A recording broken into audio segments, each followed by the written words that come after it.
During World War II, violence was not limited to the battlefield. Beyond the clash of armies, bombs, and military campaigns, there was another war, one fought on the bodies of the most vulnerable, women. The global conflict unleashed a wave of brutality in which women across Europe, Asia, and beyond were subjected to severe violence, often as a deliberate weapon of war. What makes this violence particularly haunting is not just its scale, but the calculated ways in which it was employed to humiliate, to dominate, to terrorize, and to permanently scar entire communities. The violence against women during World War II was not accidental. It was systematic, encouraged, and in many cases organized by the occupying forces and regimes. Women in cities under siege, in villages invaded by soldiers, and in concentration or prisoner of war camps became targets of extreme abuse.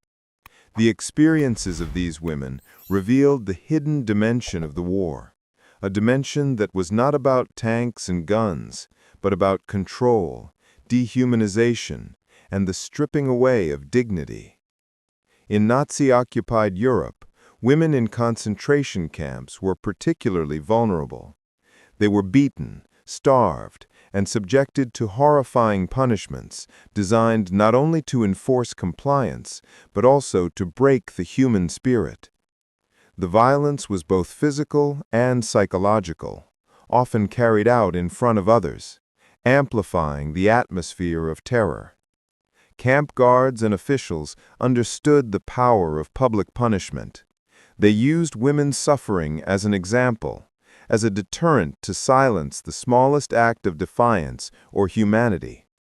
In Eastern Europe and the Soviet territories, invading forces used violence against women on a massive scale.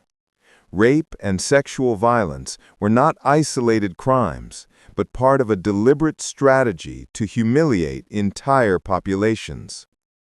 Communities where men had gone to war or been killed were left defenseless, and women bore the brunt of the occupiers' brutality. Survivors later described how soldiers often treated sexual violence as a form of reward, a privilege of conquest, or even a tactic of ethnic cleansing. The effects on these women went far beyond the moment of the act. They lived with trauma, physical injuries, and lifelong stigma. In Asia, under the Japanese Empire, women were subjected to a different but equally horrific system of violence. The so-called comfort women system forced thousands into sexual slavery. Many of these women were deceived, kidnapped, or coerced from Korea, China, the Philippines, and other occupied lands. They were held in military brothels and violated repeatedly, day after day, by Japanese soldiers. The system was institutionalized, organized by the state, and intended to supply soldiers with constant access to women's bodies. For those who endured it, the suffering was relentless, and for many, survival was impossible. The violence also took forms beyond sexual abuse. Women were flogged, beaten, mutilated, and executed for acts as small as hiding food or speaking back to an authority figure. Their bodies became battlegrounds where the war's cruelty was inscribed in scars, broken bones, and silent pain. The experiences of these women were not always written in the official histories of the war, but oral testimonies, survivor accounts, and historical investigations have helped reveal the scale of this hidden war. The story of women during World War II is not only about their suffering, but also about their resilience.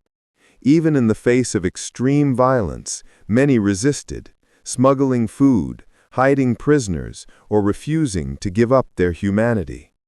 Yet the cost of such resistance was often severe. Punishment was swift, brutal, and intended to make examples out of those who dared to resist. Violence was a weapon wielded to silence, to enforce obedience, and to maintain absolute control. As we explore this hidden dimension of World War II, it is important to understand that the violence against women was not incidental. It was systematic, deliberate, and in many cases, state-sanctioned. This story is not of battlefields and generals, but of ordinary women caught in the storm of history, whose suffering remains one of the darkest legacies of the war. Focus on camps, punishments, and systemic brutality.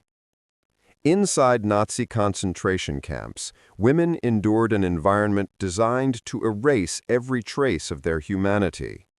From the moment of arrival, they were stripped of their clothes, their names, and their dignity. Numbers tattooed on their arms replaced their identities, and survival became a daily struggle against hunger, disease, and the constant threat of violence. In this controlled world of terror, punishments were both frequent and severe. For women, even the smallest perceived infraction could trigger brutal retaliation. Flogging was one of the most common punishments inflicted on female prisoners.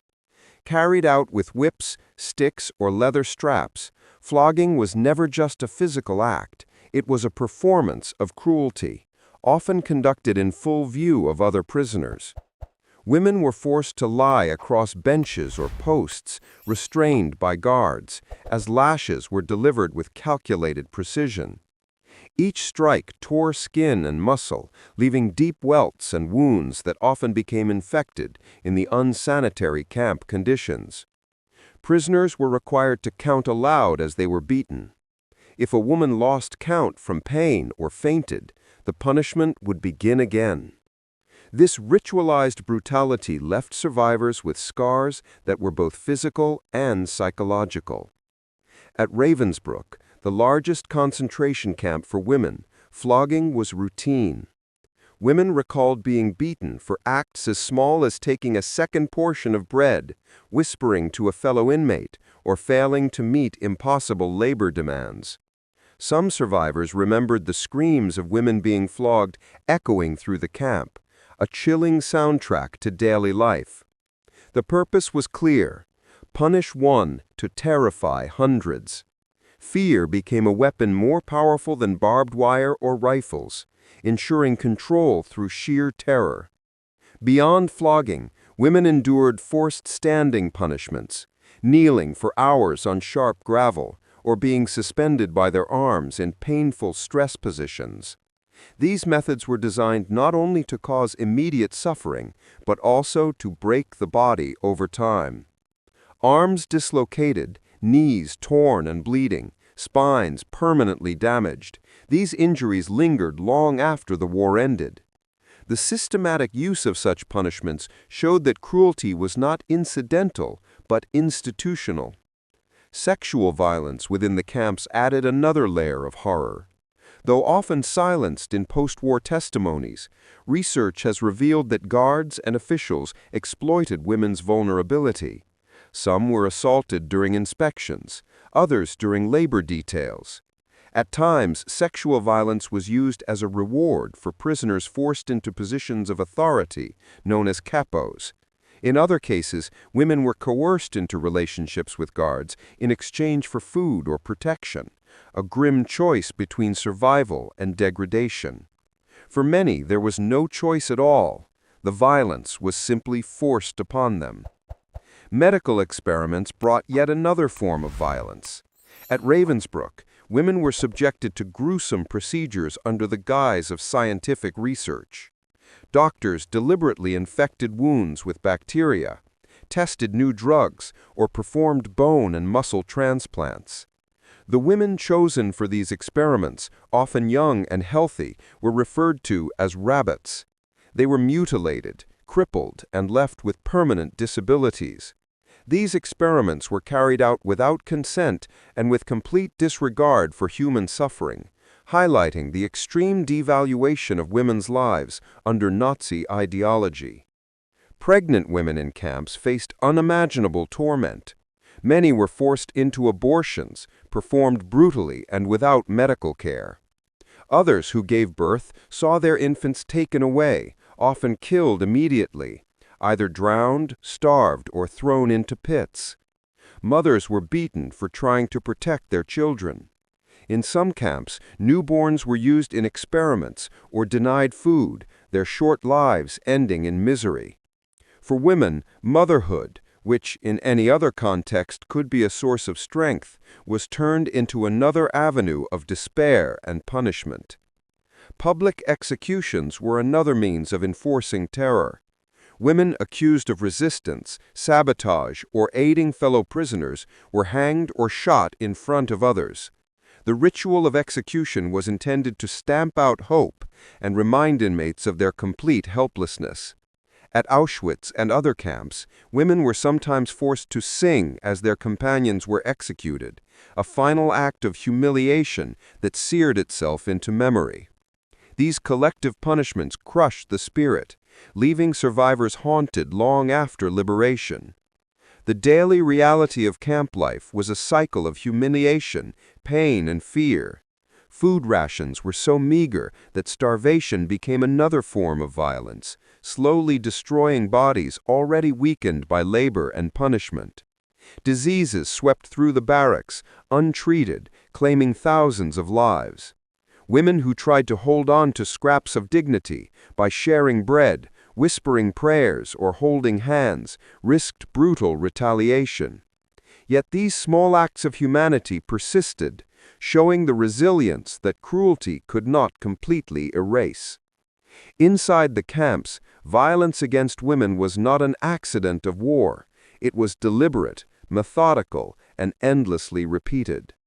Every lash, every blow, every degradation was part of a system designed to reduce people to objects. And yet, despite this machinery of cruelty, women endured. Some survived to tell their stories, to testify to the world what had been done to them, and to ensure that this chapter of history would not remain hidden in silence. The aftermath. Trauma, silence, survivor testimonies, and historical remembrance. When the war ended in 1945, the violence against women did not simply vanish. The guns fell silent, the armies withdrew, but the wounds remained. For millions of women, liberation did not mean freedom from trauma. Their bodies carried scars, their minds carried memories, and their communities often turned away from their pain. Survivors faced silence and stigma. Many could not speak of what had happened to them, fearing rejection from families or shame in societies that judged victims more harshly than perpetrators. The violence of war was thus followed by the violence of silence, a refusal to listen, to acknowledge, to remember. Yet despite this silence, testimonies have emerged. Women who endured the camps, the occupied territories, and the comfort stations found the courage to tell their stories. Through memoirs, interviews, and oral histories, they preserved the truth of what happened. Their voices challenged the world to remember that war is not only fought with guns and tanks, but also with cruelty inflicted on the most vulnerable. Today, historians, survivors, and human rights advocates continue to shed light on this hidden dimension of World War II. Their work ensures that the suffering of these women is not forgotten, that the violence committed against them is recognized, and that future generations understand the cost of war beyond the battlefield. The story of women in World War II is a story of unimaginable suffering, but also of endurance. Against brutality, some resisted in small but profound ways, by holding on to their humanity, by helping each other survive, and by later bearing witness to truth. Their courage ensures that even in the darkest chapters of history, memory can outlast silence.